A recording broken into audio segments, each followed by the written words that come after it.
Hi there, this is John Brammer. I'm presenting today on learning styles, fact and fiction. Um, Hope you enjoy. Apologies in advance if you hear any crying babies or screaming toddlers in the background. So I wanted to preface my remarks by just saying how interesting I found this topic. I have a master's degree in secondary English, and when I was in grad school, this was the learning styles theory was definitely in the water. We were discussing a lot. It came up in a few of my courses, and I've given my students learning style inventory as what I thought was a best practice. So I really appreciated the opportunity to dig into the research on this and learn some more.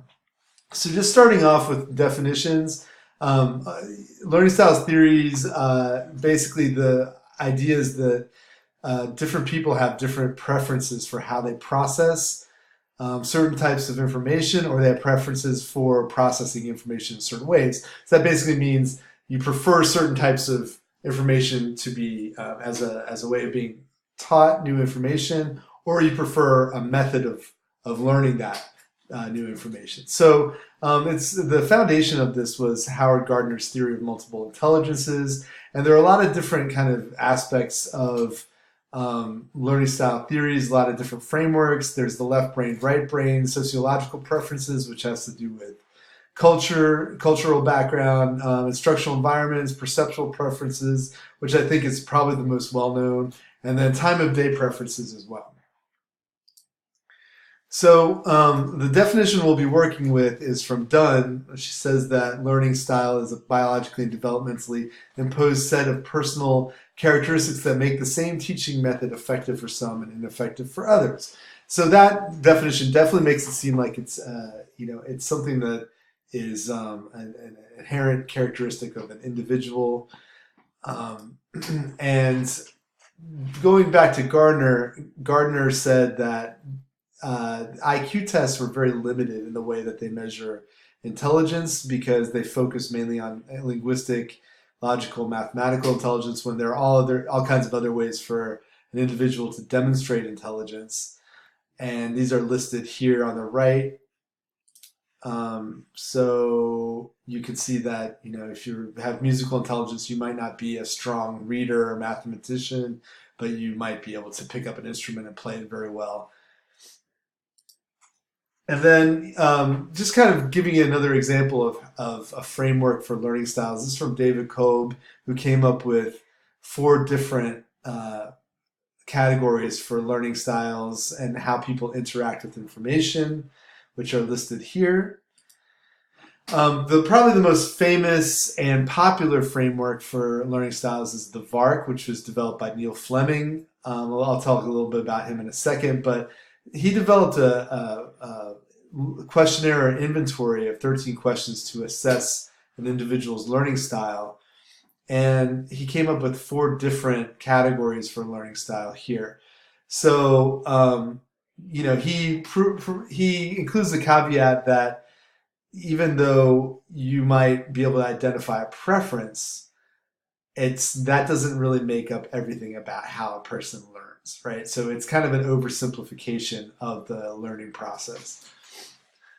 So background of Neil Fleming, he's from New Zealand and he developed this idea in the early 90s. He went around and observed many classes as an instructional specialist, and he noticed that some teachers were having trouble reaching all of their students, and some teachers were doing a great job of it, and it didn't really necessarily have to do with the quality of the instruction or the content knowledge of the teacher. So a few things he says about the VARK, which of course stands for visual, auditory, reading and writing, and kinesthetic, is that these preferences are not fixed. You can move from one to the other. You could have more than one, which means you're a multimodal learner. And his argument in favor of this model is that it leads to a persistence in learning tasks, a deeper approach to learning, active and effective metacognition. So going back to some of the other theories, the research that supports these theories is actually pretty thin. even though there are 70 different learning style schemes that have been developed over the years, you'll find that and I noticed I was looking for papers and journal articles that had specific research that supported this idea. A lot of them are hyper specific in terms of, there's a specific content area such as computer science, and the learning style has to do with sequential learners versus random learners. So it's difficult to extrapolate this one study to make a larger statement about the efficacy of learning styles, especially since there are so many and they all produce varying results. So in terms of Fleming and Vark, because it's the most popular, spending a little more time on that, but he basically argues that, his basis for the learning style is based on his observations as an instructional specialist. And then he also mentions that, it's very, very popular. 180,000 people were using it in a few months in 2006. And so he's kind of implying that its popularity supports its validity. But, we'll talk a little bit about the problems with that. Pashler talks about how, by doing learning style So, sorry for the interruption, but Pashler says that one positive that's come out of research is that people once they take a learning style inventory, they very clearly express preferences, and that there's a lot of evidence that say they have different people believe that they have different aptitudes, right? So they're very definitive about identifying what their preferences are, where they think they have their strengths and weaknesses. He goes on to say, though, that the literature on learning styles is enormous. Very few studies have used experimental methodology in testing the validity of learning styles applied to education. So that's a very damning statement. You don't really have much experimental basis for any of it. British Journal of Psychology found that there is very little relationship with people's preferences versus what they actually remembered. And Willingham from the University of Virginia said that there's not, doing a review of different studies, that there's been no evidence to support the theory. One more study that I found interesting was that Kramer found that the cognitive style that people identified was not linked to cognitive aptitude or abilities. So, people have a self-perception of what they prefer, but after doing brain scans, they didn't find any difference in how the brain actually works in terms of interacting with that kind of information.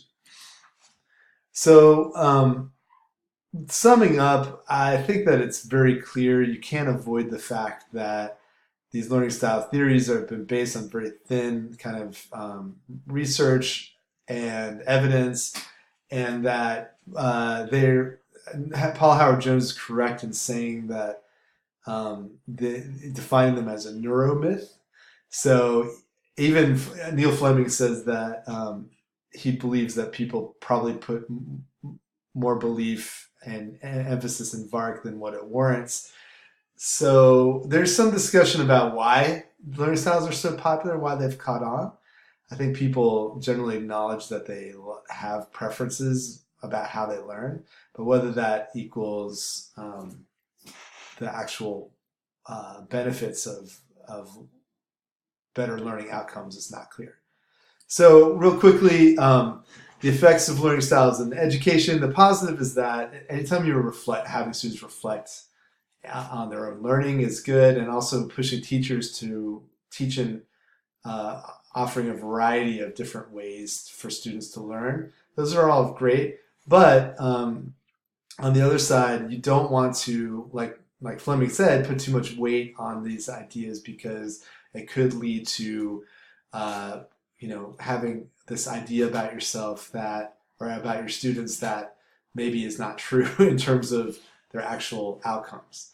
So thanks for listening to my presentation. I just want to flip through my works cited real quickly, and I enjoyed doing this research. Have a great weekend.